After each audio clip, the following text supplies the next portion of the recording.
All right, this is my module 2.2 community framework plan. So yeah, I guess we'll just get right into it. So here we've got just a clean site plan, nothing crazy. We opted for site number 3, just basically due to the interaction with the canal. We liked the fact that it was a long but narrow site, um, and that kind of opened up some interesting opportunities for us as well as some challenges. Yeah, I guess moving on to diagramming, we've got some transit here. You can see on the legend, the dotted line is for pedestrians. We've got a lot of people on that frontage at the front of our lot there, as well as kind of weaving through the neighborhood. And you'll see on the left, bottom left, is the proposed new viaduct park. A lot of foot traffic coming from that, as well as down off the bridge on the ramp. Um, One thing to consider, we've got the railroad running right behind our lot, so keep that in mind. And then we've got two bridges that also cut and kind of box our lot in. We gotta make sure we're keeping that in mind for sound, as well as viewpoints, sight lines, stuff like that. But you can see the actual frontage road and access to our site is going to be more of a secondary road where cars are still available, but definitely more aimed at the pedestrian kind of vibe. So here I included kind of a layout of the surrounding areas and their uses, their vibes. So you can see our site in the middle in blue. We do have one existing building on our site. I'll talk about that a little bit later. And then a lot of what surrounds us is industrial. You can see across the street, Ace Mission Studios. It's a pretty cool project, community kind of shared office, production, warehouse space. Um, and they've got a really good community vibe. So that will be fun to interact with on the across the street. You can see at the bottom left the future park that I was talking about. And then off to the west, we've got great downtown, and to the east is more residential. Here's a kind of key plan for some of these street views that I'm about to get into. You can see 1, 2, 3, 4.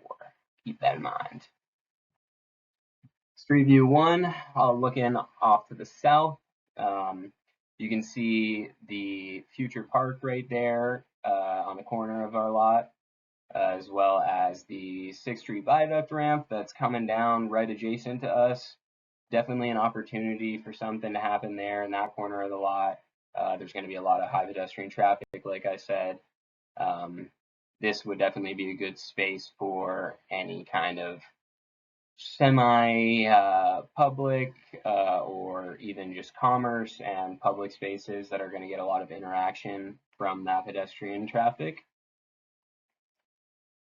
A little bit down the way, still looking kind of southwest, we're going to see this long frontage opportunity across the entire front of the lot. In terms of the actual site, the lot is mostly just a wide open parking lot, which is great.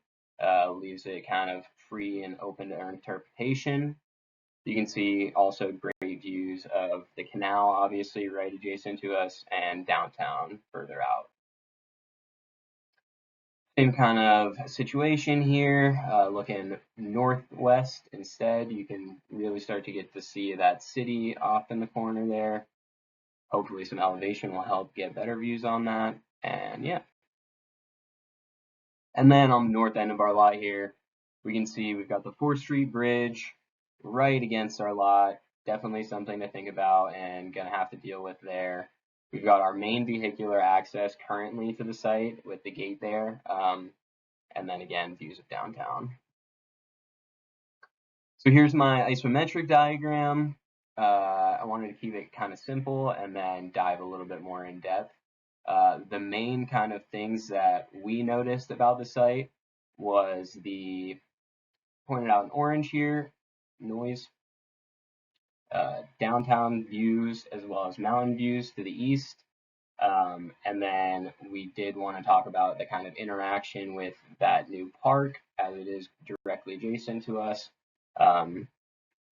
Those were some of the things we wanted to consider. So the existing structure, we think we definitely want to utilize as much of that as possible with adaptive reuse. Obviously, we've talked about the historic character of the area and neighborhood. I think I'm not sure what we're going to do with the internals, but keeping that character reference and kind of tie back to the history of the site would be nice to do. Noise is going to be a big issue, whereas the views are great. We do have the rail yard right there and bridges boxing us in on either side. That's going to be something to consider. I think we're going to need to elevate upwards to kind of just get residential out of those crossfires. And I mentioned parks before. There's actually quite a few parks in this area. I think it's super important, and they're doing a great job. I'm really excited to see the 6th Street Viaduct Park from Hargraves Jones.